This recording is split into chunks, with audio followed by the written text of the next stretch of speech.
Welcome to the Tech Egg. Don't get scrambled. Enjoy the video. In this video, I will explain how to know if food is spoiled. First, let's talk about what you can see. Discoloration, like meat turning brown or gray, is a clear sign.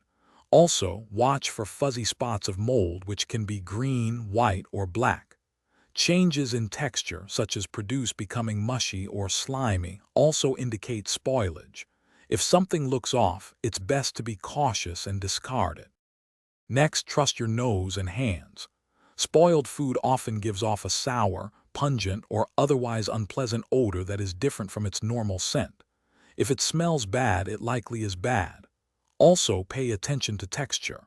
If food feels unusually sticky, slimy, or excessively soft, especially meats or deli items, it's a red flag. For canned goods, bulging or leaking cans can indicate dangerous gas production.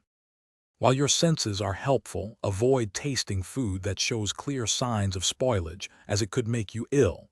It's important to understand food labels.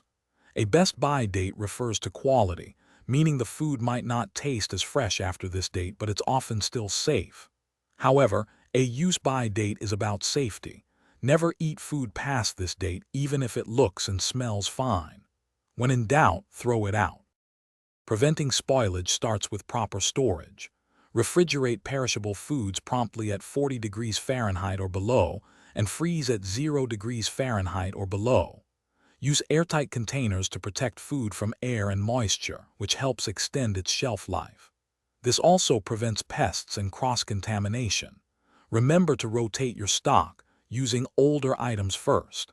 For more great tips and to make meal prep easy with leak-proof containers, check the link in the description, along with other deals. Thanks for watching. Consider subscribing if I helped unscramble your problems.